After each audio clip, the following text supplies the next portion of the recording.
बिस्मिल्लाहिर्रहमानिर्रहीम। अस्सलाम वालेकुम। उम्मीद है आप सब खैरियत से होंगे। अगर आपके पास 1 किलो दूध, 1 कप गाजर और 1 कप ही चावल हैं तो आप बना सकते हैं बहुत ही मज़ेदार किस्म की खीर, जो कि आज हम बनाने लगे हैं। सबसे पहले आपने क्या करना है कि एक पैन के अंदर आपने 1 किलो दूध शामिल करना है। जो दूध आपके पास होगा वो फुल फैट होना चाहिए। जितना ही दूध आपका फुल फैट होगा उतनी ही आपकी रेसिपी जो है वो बहुत मज़ेदार किस्म की बनेगी। तो चलिए, जब तक आपका दूध जो है वो बॉइलिंग पॉइंट पे आता है तब तक आप चैनल को लाइक करें, इसको सब्सक्राइब करें और बेल आइकन को प्रेस करें। अब आपने इसके ऊपर ढक्कन लगा देना है। जैसे ही ये बॉइलिंग पॉइंट पे आए तो आपने इसको दोबारा चेक करते रहना है। दूध आपका बिल्कुल भी नीचे नहीं लगना चाहिए।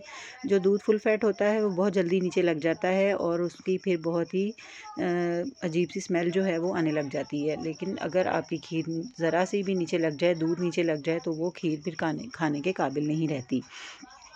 छोटी छोटी सी जो टिप्स हैं ये मैं आपके साथ शेयर करूंगी। आपने क्या करना है कि इन टिप्स को फॉलो करना है तो आपकी खीर बहुत ही मज़ेदार किस्म की बनेगी। अब आपने जो 1 कप चावल भिगो कर रखे थे, साफ़ करने के बाद अच्छी तरह जो आपने चावल भिगो कर रखे थे उनको आपने जो है वो चूल्हे के ऊपर रखना है अलग से। आपने जो दूध आपका बॉइलिंग पॉइंट पे आ चुका था उसको आपने चूल्हे से उतार लिया है। अब आपने अलग से एक सॉस पैन में चावल डालने हैं और इनको पकने के लिए रखना है। पकने के लिए जैसे ही आप रखेंगे तो आपने इनके सॉफ़्ट होने का वेट करना है।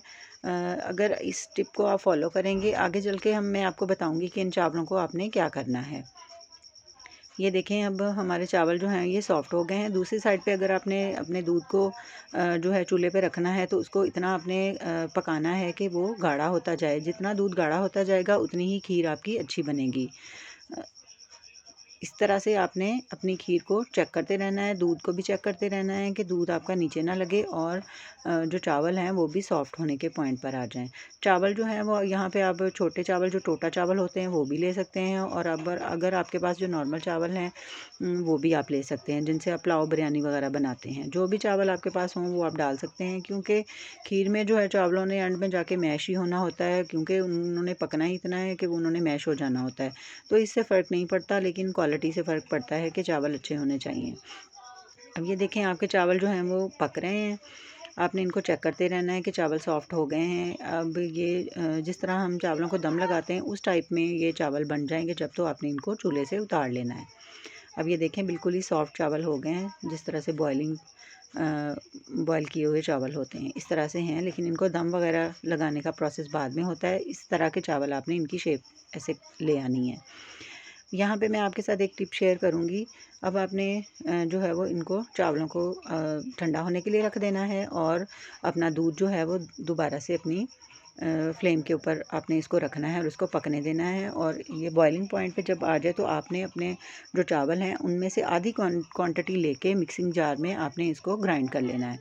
ये देखें, आधे चावल जो हैं वो मैंने इसको मिक्सिंग जार में डाल के ग्राइंड कर लिया है और मैंने इसको दूध में शामिल कर दिया है। 1 कप चावल थे, आधा कप चावल जो है वो आपने ग्राइंड कर लिए हैं। थोड़ा सा दूध डाल के, अगर वो ग्राइंड ना हो रहे हों तो थोड़ा सा दूध डाल के आप इसको ग्राइंड कर सकते हैं। उसके बाद आपने इसको हिलाना है ताकि चावल जो हैं वो नीचे ना बैठ जाएं। अच्छे तरीके से जो है ना इसको मिक्स अप कर दें। अब जो हमारे पास बाकी बचे हुए चावल हैं उनको हमने क्या करना है, इनको भी हमने अपनी खीर के अंदर शामिल कर देना है।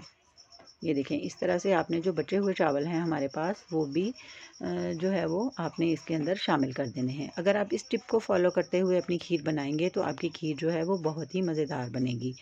अब जो मिक्स हुए हुए चावल थे उनका अपना टेस्ट आएगा और ये जो चावल बच गए हैं साबुत हमने डाले हैं, इनका भी अपना ही टेस्ट जो है वो खीर के अंदर आएगा।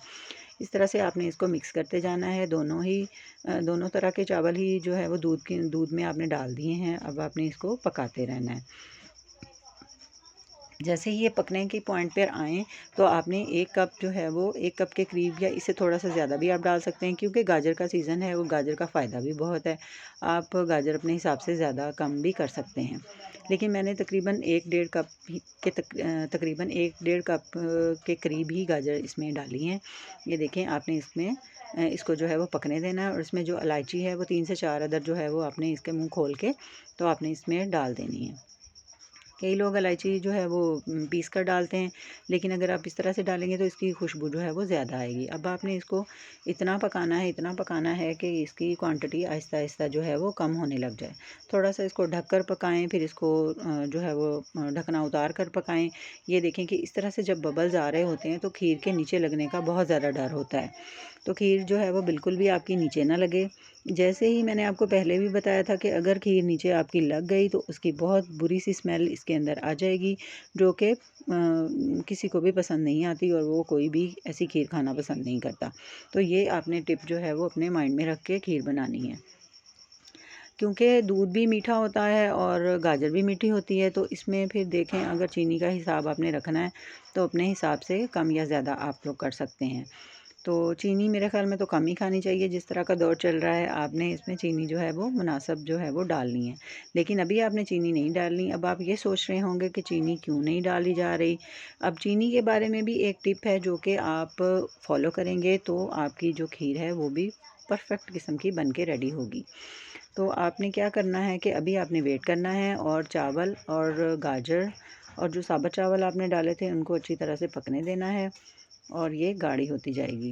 जितनी ये गाढ़ी होगी, जितनी जितनी ये थिक होगी, उतनी ही ये मज़ेदार बनेगी। आपने इसको बहुत अच्छी तरह से जो है वो थिक होने देना है।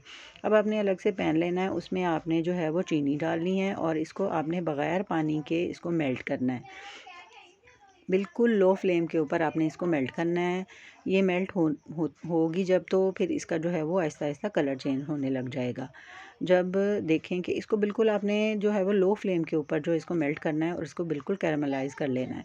ये देखिए चीनी कैरामलाइज़ हो चुकी है। अब आपने दोबारा अपनी खीर जो है वो खीर के अंदर जो कैरामलाइज़ आपने चीनी की थी वो आपने अपनी खीर के अंदर जो है वो शामिल कर देनी है। इस तरह से ये देखें सारी ही आपने इसके अंदर शामिल कर देनी है। इसका जो टेस्ट आपकी खीर के अंदर आएगा वो बिल्कुल रबड़ी खीर की तरह होगा। दूसरी अगर आप सफ़ेद वाली खीर बना रहे हैं, जैसे सफ़ेद चावल गाजर के बगैर अगर आप खीर बना रहे हैं तो भी आप उसमें अगर इस तरह से चीनी कैरमलाइज़ करके खीर बनाएंगे तो आपकी खीर बहुत ही मज़ेदार बनेगी। ये देखें इस तरह से आपने ये जो इतनी गरम थी ये चीनी के फ़ौरन ही इसके अंदर जो है वो घुल जाएगी। अब आपने कुछ ड्राई फ्रूट्स अपने हिसाब से जो आपको पसंद हो वो आप इसमें शामिल कर लें और इसको जो है वो पकाएं। इतना पकाएं कि ये बिल्कुल मिक्स और गाढ़ी सी बन जाए और बबल्स आने लग जाएं। अब ये देखें हमारी खीर बनकर कितनी परफेक्ट किस्म की रेडी हो चुकी है। बिल्कुल खाने के लिए ये रेडी हो चुकी है। अगर आप चैनल पर न्यू हैं तो चैनल को लाइक और सब्सक्राइब कर दें और बेल आइकन को ज़रूर प्रेस कीजिएगा। और ये देखिए कितनी ही मज़ेदार खीर है। जो भी आपके घर में मेहमान आए उनके सामने रखें, मीठे में बनाएं, सर्दियों में बनाएं। जिस तरह से आजकल गाजरों का सीज़न चल रहा है उस हिसाब से जो है वो लोग बहुत ज़्यादा पसंद करते हैं खाना। ये देखें बहुत ही मज़ेदार किस्म की जो है वो खीर बनकर तैयार हो गई है। इसको आप गजरेला भी कह सकते हैं, इसको गाजर की खीर भी कह सकते हैं और इसको आप सिंपल खीर भी कह सकते हैं। दुआ में याद रखिएगा। अल्लाह हाफ़िज़।